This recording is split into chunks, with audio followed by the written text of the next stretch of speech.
The next thing that begins to nurture that hunger, honor yourself as your word. Don't give your word out lightly. When you throw your word out there and you don't honor it, it makes a statement about you. If you decide to maintain a sense of integrity with yourself, that if I speak it, I'm going to live it. It's who I am. And I'm going to be very cautious in how I give my word to others, and most of all with the commitments that I make to myself, because I want my life to reflect my words and honoring who I am and what I express. Another challenging area in terms of nurturing and developing that hunger in yourself is learning the art of becoming single-minded, learning how to concentrate, learning how to focus in. And you'll be surprised of the things that you're able to do. When you learn how to block things out, when you learn how to keep thine eyes single, you'll be surprised of the ideas that will come to you, of the people that you'll be able to attract, of the opportunities that you'll be able to see. You'll begin to see things that have been standing there looking you in the face saying, I can't believe this has been here all this time. Why would the farmer put the plow in the ground in the spring if he couldn't see the vision of the harvest when the summer is finished? Is it possible to see the finished harvest? And the answer is yes. We do that simply by faith. Key phrase, faith is the ability to see things that don't yet exist. And that's how things exist. How did this hotel get here? Someone saw it while the property was vacant. You say, well, is it possible to see this hotel when it isn't here? And the answer is yes, of course.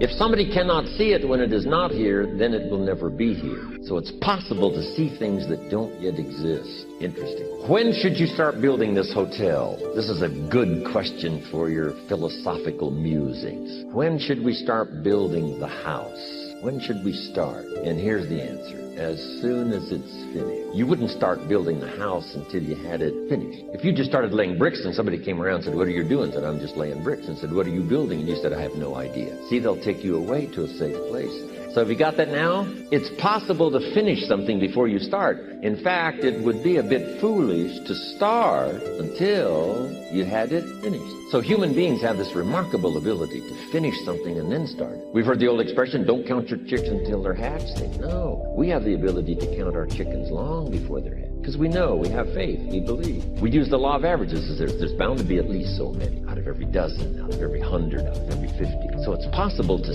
see the end, then begin. Start looking into the future of what you would like to accomplish, where you would like to go, the person you would like to be, and see if you can't get a better picture of the finished objective. See yourself there. See yourself in possession of. I was in business with Bob Cummings, the old movie star, for a while. He said, decide what you want and then act as if you already had it. And being an actor, he could give us a few tips on acting. Decide what you want and act as if it was already yours. Now, the reason we can act thinking that it's already ours is because not only can we vision the end results, we can also vision the beginning of making it real. So we don't start till it's finished, but it is possible for human beings to finish something before they start.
Can you believe in yourself? You have no choice, but you got to make it happen. You got to believe in it. And he founded a philosophy called pragmatism. To be pragmatic is to be practical. That's why you can't blow up. You ain't got enough discipline to discipline you. You think crying is what happens. When the sun comes out, you'll think blood is what happened when the lights come off. You'll think pride is what happened with people getting to stay that's not crying. The real God is in the dark when nobody sees you. When nobody knows what you're doing, when you're studying without coach, when you're putting in those extra reps, when you're watching those videos and you're getting inspired. When you change your music, this is the process that makes you sweet. It has everything to do with what time you wake up. It has everything to do with how you eat.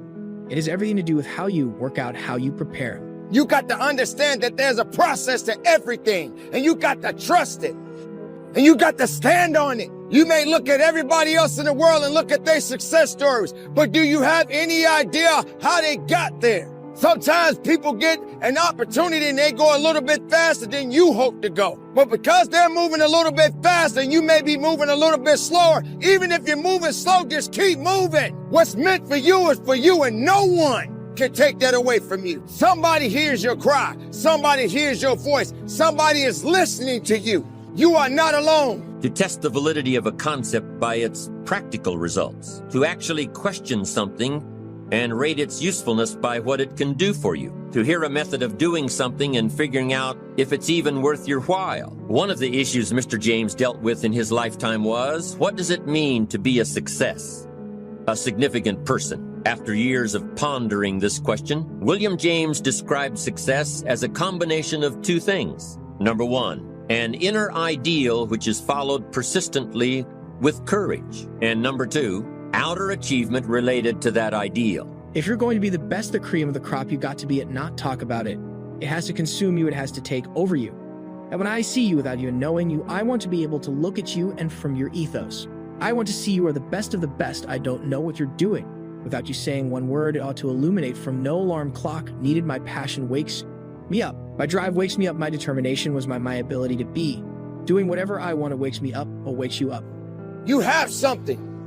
We all have some abilities. You got to go in the direction you want to go. But yes, it's going to challenge you. Yes, you're going to get tired. Yes, you're going to feel, can I do this? Do I have the strength to carry on? You have no choice but to carry on. Don't quit on your life. Don't quit on you. Push your mind and push your body. Find it. Search for it. Go after it. It ain't going to come after you. Find that reason. Find that purpose. One thing about purpose, it's beautiful. And it moves in so many different directions. And why is it existing? Why does it matter at this point? Because it matters to you. So if you're tired, find a way to get up. Find a way to find strength. Let's go back to number one. An inner ideal which is followed persistently with courage. I take that to mean defining a goal and having the resolve to complete it. No matter what, I'll do it or die. Promise yourself you'll read the books until your skills change. Go to the seminars until you get a handle on it. Do it until it makes sense. Practice it until you've got it right. Don't give up until you get where you want to be, however long that is. Step by step, piece by piece, book by book, seminar by seminar, do it until. Go for it. Until is a very important word. It's magic. It means that you'll never give up. Don't miss the chance to grow, to pay the price. Until you learn, change, grow. You'll discover some of life's great treasures when you pay that price. When you feel like giving up, don't. When you're thinking about giving up, don't. When it look like you ain't gonna make it, keep going. When they tell you can't, come on, man, who are they? When they tell you you're not gonna make it, don't believe them, man. Don't believe them. You got to be relentless. Don't give up. Don't give up. Stay in it. Stay focused. Quitting guarantees the failure. That's why you're making the money you're making, because you got to let somebody else do it, because you don't have enough sense to do it for yourself. You're going to tell me, you get up at 3 o'clock in the morning. I live in America. You mean to tell me I could be a multimillionaire by getting up at 3 o'clock in the morning? I do it every day. And guess what? When I get my paper, I take a nap when I'm tired. Ain't nobody say I got to get up at 3 and stay up at 3. I got to get up at 3 and stay up at 3 o'clock in the afternoon.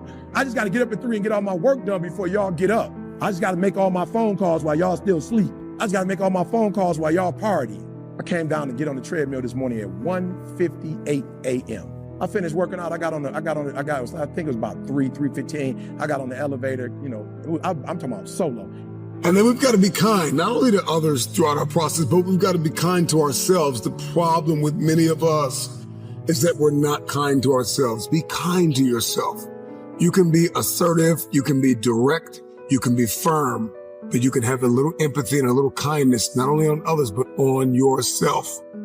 Because the truth of the matter is you are not going to always feel like doing what you were designed to do. Okay? And so we've got to condition ourselves for the stretch. With gratitude, we're going to need that coupled with patience. The future takes time to manifest. The future takes time because you are beautifully equipped to get the results you are currently getting. And there are some bigger results that you are after. And in order to get those results, in order to manifest that very specific future, you're going to have to acquire a different set of skills, a different work mentality. It's going to require you to be. It was just me and my man who was cleaning up. It wasn't nobody there. I get on the elevator. I'm going up the elevator. It stopped on the lobby level. I'm like, shoot. I'm just trying to be real, y'all. I ain't trying to be seen at 3 a.m. When nobody, E.T., what up? I have been seeing your video, and I wanted to know about. I'm like, it's 3. It's 3. Come holler at me at 8. Like, that's when I go into E.T. to hip hop preach. I'm just Eric at 3 o'clock in the morning. You see what I'm saying? So when it hit lobby, I was like, man, here comes somebody about to ask me a ton of questions. I'm trying to take a shower. I stink. I'm really not in E.T. the hip hop preacher mode. Boom. Lobby level. I see a young lady. She probably in her 20s. She looking at the elevator. I'm like, okay, you getting on or you not getting on? I was like, man, I hope I don't get shot. You know what I'm saying? I'm just from the city. I'm like, okay, ain't no telling. My cousins all got guns in their bags in Detroit. Elevation is all over you. Because next you got to seize the opportunity. There are so many opportunities for you to grow, so many opportunities for you to learn, so many opportunities for you to share, for you to give, for you to understand, for you to think, for you to be quiet, for you to speak. And you've got to know when to do, what to do, why to do. This is the paradigm of the future. The future has a specific paradigm that you have to execute. You have to walk in this. You're going to have to move from limited beliefs and you're going to have to move into limitless believing. You have to know your boundaries, establish your guardrails. You got to know your weaknesses and your strengths. Do not stop. It's the no quit mentality. Once you quit, it rules out any chance of succeeding. The mere waking up every day, putting the next foot in front of the next foot, at least keeps you in the game. But you can choose in the midst of all of this that's going on to be happy, in spite of life's challenges. See, a lot of us, because of our limited vision of ourselves, a lot of us who begin to focus on problems and enable them to overwhelm us, we begin to think that we have no options. We begin to believe that there's no way out. Well, guess what? There's always a way. Where there's a will, there's a way.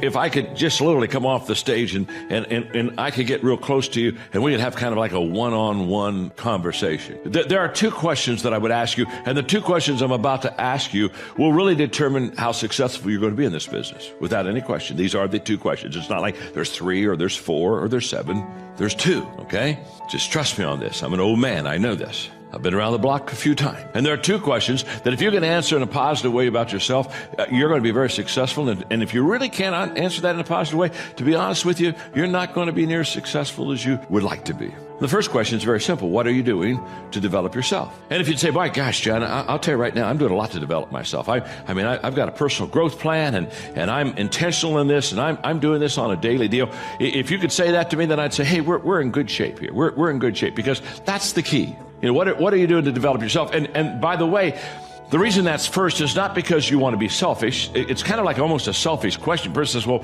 why do I start with myself? The reason you start with yourself is because you cannot give what you do not have. So you better start with yourself. Because if you're leading others and have nothing to give them, nothing to share with them, nothing to teach them, then I can promise you, you'll never be what you want to be as a leader.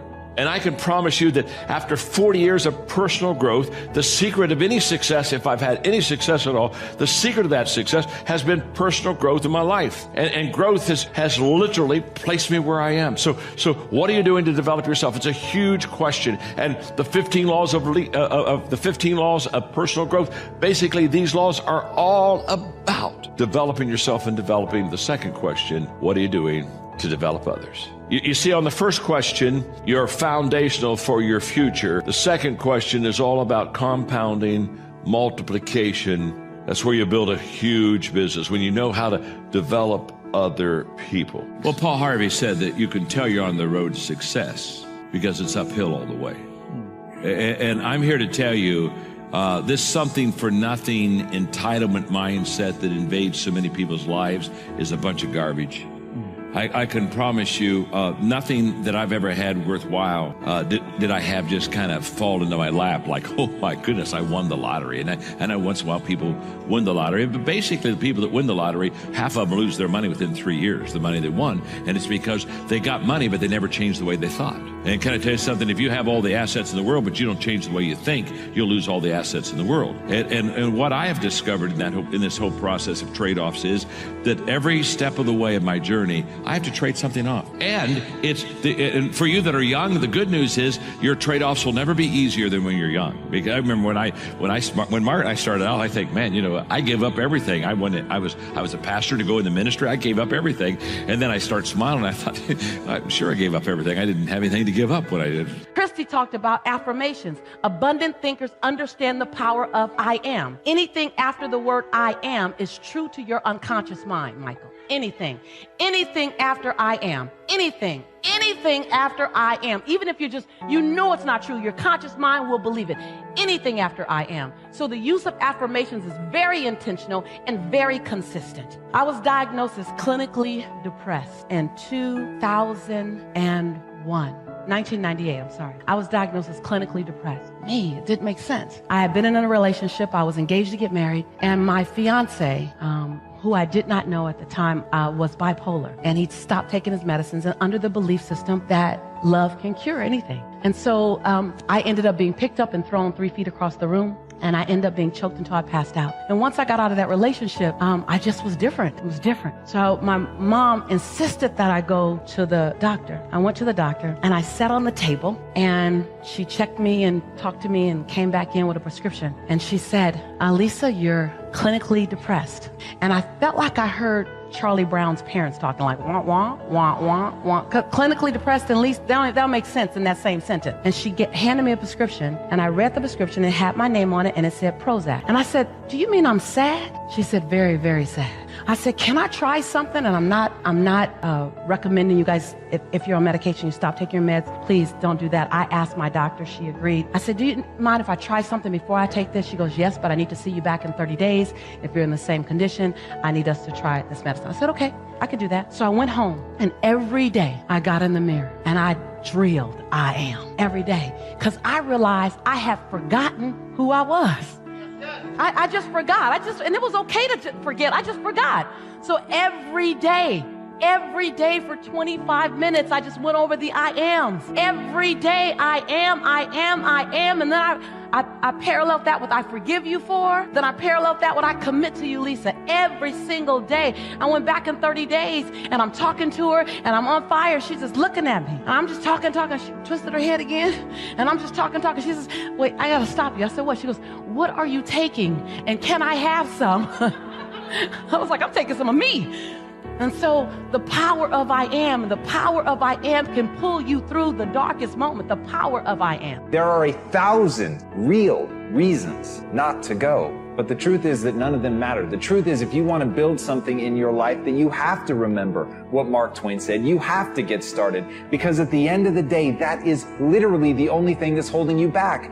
You're not moving. And once you get the simplicity of that, once you understand that you could act right now, you could say fuck all the excuses. You could stop making them. You could stop giving into them. No matter how valid they are, no matter how real they may seem, you can finally decide that you're going to get up and move, that you're going to create that momentum, that you're going to take a step, that you're going to make the demand, that you create momentum, that you get something done, that you fucking find an answer, or as Hannibal said, that you're going to find a way or make one. If you have to carve through fucking rock, do it, because humans before you have done it. And that's the simple truth. That is the simple fucking truth. And everything else is bullshit. Everything else is the weak voice in your mind holding you back and making you a less version of yourself. So I ask you, why doesn't the bird fly wherever it wants to go? Because that's all it's known? Because that's what's safe? Because that's what's comfortable? Or because it's an animal? What do you want to be?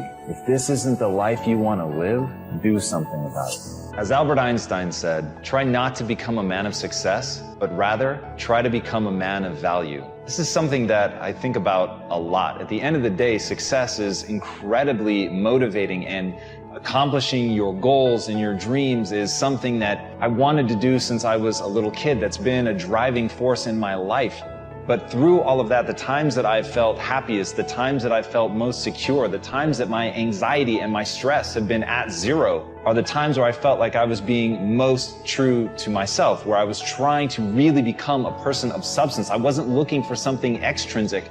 I was focused inward and trying to develop the person that I'm becoming, that I had some code that I was living by, that I was really deciding not just what outwardly success looks like, but what does it mean to be a good person? What does it mean to be an effective person? What does it mean to be worthy of trust? And those things, at the end of the day, those things are something that when you invest in finding value in that it takes you somewhere amazing.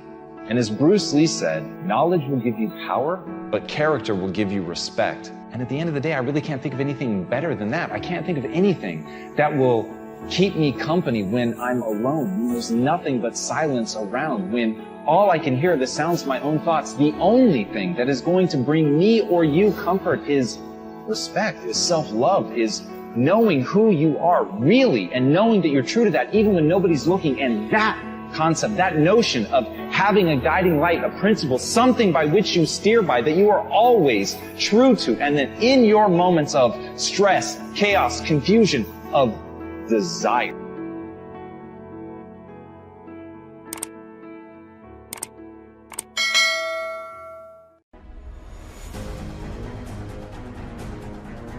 Of all the stuff I've gone through in my life, eating out of trash cans, sleeping in abandoned buildings. The worst thing that ever happened is when I went to the hospital and they told me my wife had a chronic illness and she might not be able to walk one day. People say, E.T., ask CJ, it never broke me. Why? Because I've been broken so much. I've been defeated so much. I've been disappointed so much in my life that I know what it feels like and I can handle it. And I'll tell you another thing. It's not even from the military. Like, the military requires discipline, obviously, but there's plenty of people in the military that don't have it, right? And many people lose their discipline when they leave the military because it's not being imposed on them anymore. So, I mean, just go look around. I mean, being in the military does not make you a disciplined person. Being from a disciplined family does not make you a disciplined person. Being in a disciplined group does not make you a disciplined person. What makes you a disciplined person is choosing to be disciplined. So, yeah, and also as far as telling people to man up, which, you know, when someone says, how do I get up early every day? I say, get up early every day. How do I stop eating sugar? Stop eating sugar. If that's the definition of man up, but obviously it's not just men that need discipline in their life. I don't think I use that term, but what I do tell people is to get after it. That's what I tell people, to get after it. I tell people to do the things that they know they're supposed to do. He said, son, you have busted up subclavian artery in your chest. You're bleeding internally. We have to rush you back. Take the main vein out of your left leg, plug it into your chest in order to save your life. When I opened my eyes from recovery, the same doctor was over me. He said, son, has some good news and some bad news for you. I said, you got some bad news for me? After telling me I was about to die, I'm still alive. How bad can it get? I'm still here. He said, the good news is we saved your life. I said, thank you, sir. He said, the bad news is, Ink, you have nerve damage in your right shoulder. I said, okay, cool. He said, but son, it's a strong possibility that you probably can never play the game of football again in your life. I said, no way. I said, no disrespect to you, Doc, but I've been working for this ever since I was 7 years old. He said, no disrespect to you, Doc, but you wasn't in the park with me and my mother. And I was 7 years old and she was sitting in that Buick Regal after she got done working at Wendy's. No disrespect to you, Doc, but you didn't come up in that 2-bedroom home, 14 people sleeping on the floor. No disrespect to you, Doc, but you didn't miss those meals and stay focused and never made an excuse. I never cheated. I refuse to lose. I refuse to give up. Some people like to give up on a lot of things. Some people like to just give up and quit. Quitting is easy. I don't believe in quitting. I don't believe in submitting to things that don't have control of my life. Losing, that's easy for some people because they don't believe in themselves. Giving up, that's easy because that's the easiest way to get out of things.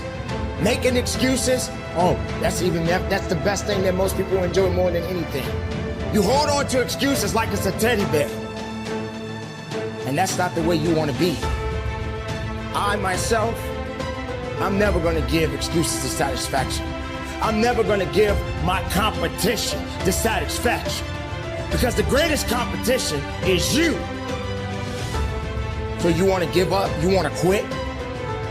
You really want to lose. And then when you lose, you start blaming people. It didn't happen to me at 19. It didn't happen to me at 20. It didn't happen to me at 30. It happened to me at 40. After I had been through all the pressure I thought I could go through. Life said, you finished with all the pressure? I said, yeah. I said, let's bring on the heat. And then when I went through the pressure and the heat, y'all, I thought it was over. The Creator said, now you ready to get cut? You said you wanted to be great, son. You said you wanted to travel the world. You said you wanted to help people, inspire people. And you gotta be a diamond. But listen to me very closely if you've ever studied the diamond. Once it goes through that type of pressure and it finally becomes a diamond, at that point you can't break it no more. Are you hearing what I'm telling you? Once you get to that point, you cannot be broken anymore. And the only way they can tell if a diamond is a diamond or if it's fake is by applying pressure is how they tell. They don't just look at it. You think it's just looking at the thing like I looked in the thing. They'll just bring it here, put it on some glass. Okay, it's real. Right? There's things that you know you're supposed to do as a human being. Things that you know are going to improve your life. Do those things. There's things that you know are going to make you a worse person and make your life worse. Don't do those things. Don't do the things that are making you weaker. Start doing the things that are going to make you stronger and smarter and faster and healthier and going to make you a better human being. And I'll say the same thing to this guy. You want to be more disciplined? Get after it. That's it. Get up early. Do some kind of workout. Eat good foods. Clean your room. Make a list of things that you're supposed to do in your life and then wake up in the morning and do those things that you put on the list. That's what discipline is. And no, it is not easy. But you're not going to get it from anyone else but you. And it's worth it. And it is the thing that is going to bring you freedom. I never cheated. Like my conscience still until this day won't let me, like I can't cheat. I can't look myself in the mirror and say, Ink, you did a good job knowing that I cheated. I can't cheat. One of the greatest pieces of advice that my mother gave me was this: son, whenever you start, you make sure you finish.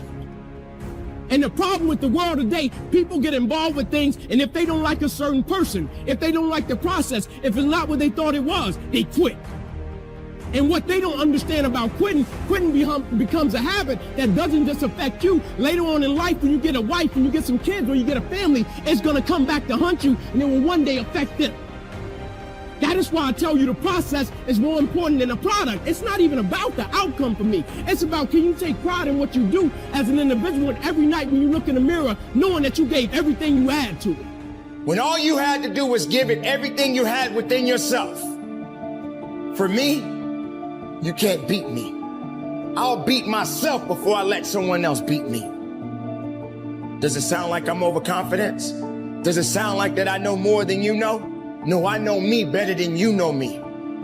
I know what I'm capable of. Question is, do you know what you're capable of? Do you realize that the greatest challenges that you face in life, if you can adapt and overcome those challenges, wow! Isn't that amazing? That's all you can get from me. Wow! How explosive that is. Competition? There is no competition. It's only you. You're your greatest challenge. You can also be your greatest enemy. So I'm being honest with you. I'm not giving you the 7 principles to, I'm trying to tell you the very first thing I want to tell you before we go through the principles. Just say it's going to be a dog fight. And if you soft, this ain't that you want to get out now. This is where you like, I quit. But if you're willing to say, I'm not going to quit, I guarantee you whatever success you want to have, you're going to have it. All right, so here's number 1. I apologize. It took a long time to get to number 1. Number 1, Denzel Washington. You must be very intentional and deliberate.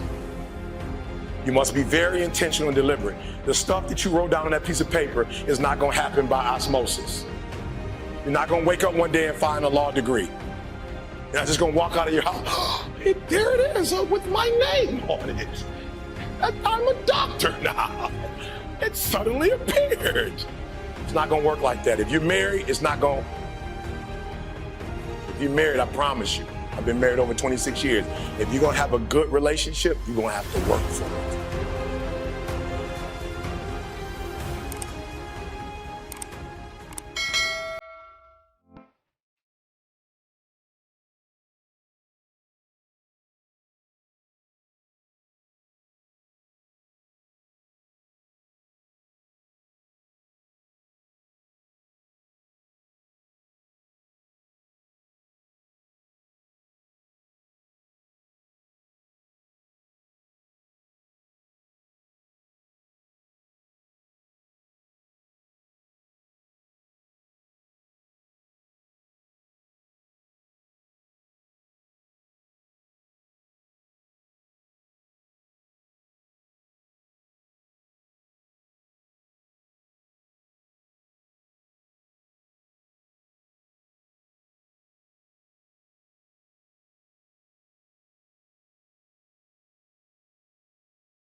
You know what I thought to myself?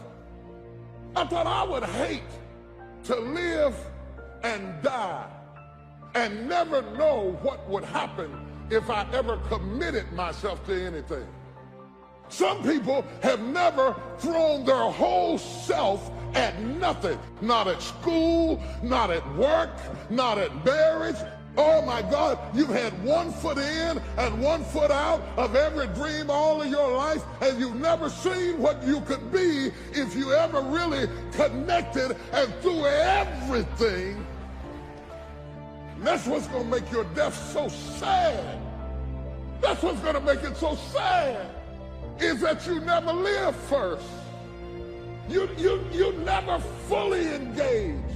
You never fully studied. You never fully invested in anything or anybody. You want to get something that you are not willing to give. You have never been joined. You just wore the dress, got the plaque, they threw the rice, you took the job, but you've never seen what you could be if you threw your whole self at your dream. Reciprocity. What do you give back for what you get? Without reciprocity, no relationship will ever reach its apex because you're not fully invested in anything you do, and you're getting older, and you're running out of time and running out of excuses and running out of people to blame. Wonder what would have happened in school if you'd been committed. Wonder what would have happened in your marriage if you'd been committed. If you'd have really thrown your whole self. You've always been casual and never been committed. Your life is a false advertisement. Your whole life is a facade. The whole thing is a fake. The whole thing is a front. Your whole life is a camouflage suit. And now you're getting older, and you'll never get to see what you could have been because the cost of getting to see it is a commitment that you've never been willing to pay. You're trying to get somebody to fall in love with a you that you've never discovered yourself. You come to the altar and you raise your hand and you say, Lord, I give myself to you, but you don't. You marry somebody and say, you can count on me. I'll be there through the thick and the thin, for better, for worse, for richer and poor, in sickness and health. You didn't mean it. Half studied, half worked, half labored, and then wonder why I thought I'd be further than I am at the age. Let me tell you why you are not further. It is not the devil. It is not witches. It is not demons. And it's sure God ain't haters. You are not any further than where you are right now because you have never thrown your whole self at anything in your life. And you think greatness goes on sale. But true quality never goes on sale. Greatness costs what it costs. Decide that you're going to become the active force in your life. Decide that you're not going to go through life feeling like a victim.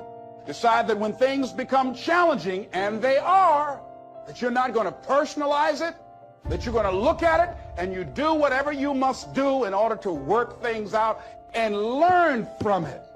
Learn from it. That's the key. Promise yourself you'll read the books until your skills change.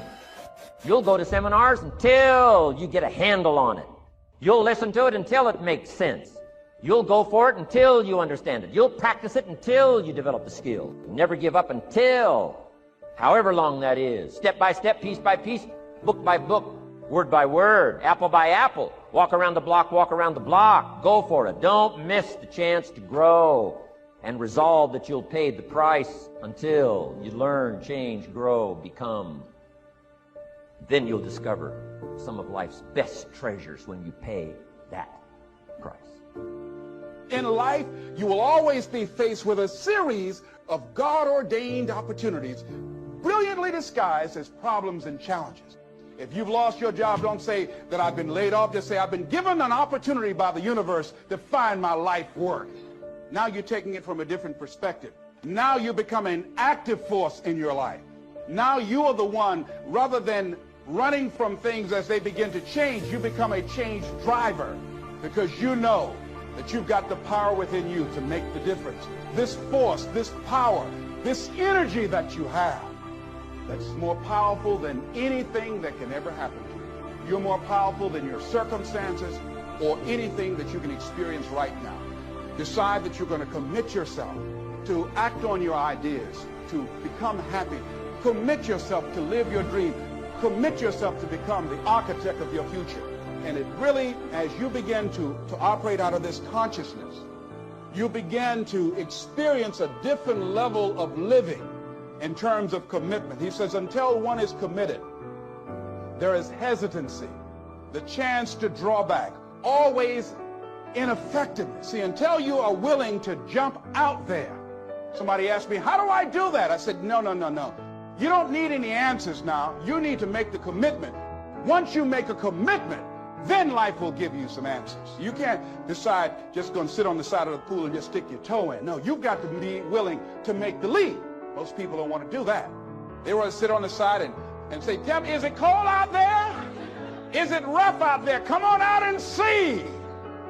See, no, you want to decide to make that commitment, because then that's when you become involved in the learning process. There's one elementary truth, the ignorance of which kills countless ideas and splendid plans, that the moment one commits oneself, then providence moves too. All sorts of things occur to help one that would never have otherwise occurred. Whatever you can do or dream you can do, begin it. Boldness has genius, power, magic in it. Begin it now. I read a book by Dr. Johnny Coleman that says, it works if you work it. And as you begin to look at your life, decide that you're going to start working on that dream. You're going to work and nurture that idea. Now, there will be people that will criticize you. There will be people that won't see it for you. But I say to you, don't let them turn you around. Don't let nobody turn you around. Because people will try and turn you around. Hello? People will try and turn you around. But when I heard Bob Mays out of Chicago sing that song, don't let nobody turn you around, that's real. Because that's why most people don't act on their dreams and ideas. That's why most people, when I'm talking with kids that are in institutions, and I said, what happened? Why did you give up working hard and making good grades? Well, they started teasing me. And they allowed that peer pressure to cause them to scale down their dreams and their ambitions. They started following the crowd. That's why many people don't do the things they want to do. A friend of mine, he wanted to become an actor all his life. He let someone convince him, you can't become an actor. You go out to Hollywood, they'll swallow you up. It's too competitive. Thousands of unemployed people out there. But then another friend of mine, Sheila Hall, and she decided at age 42, I'm going to live my dream. Her son graduated from high school. She decided to make the plunge, to go to Hollywood. Quiet person, never had any experience in the area, and because she decided to make the commitment, she is now working on a one-woman show, and she's been getting support from everywhere because she was willing to make the commitment. This other guy is far more talented and skillful, but he wasn't willing to make the commitment, so he goes to work every day to a job that's making him sick because he doesn't have the guts or the boldness to stand up in life and say, I'm going to live my dream. I'm going to commit myself to live out what's in me. I heard Dr. Johnny Youngblood say, I must live what's in me. I said, why do you do this? He said, I got to do it. I got to do it. I'm saying, find something in your life that you say, hey, it might not work out, but I got to do this. Why? Hey, it's the one thing I love. It's my peace. It's my thing. You don't understand it? It's all right. You better be committed or you ain't gonna make it. If you're not committed, you're not gonna make it. You have to be committed. Through the storm and the rain and the heartache and the pain and the disappointment, you have to believe in the we and the us and not the me and the you, or you're not gonna make it. It's a commitment. It's not a feeling. Y'all don't want to hear real truth. You want to hear fairy tale Hollywood shake and bake stuff, but in reality, it's a commitment.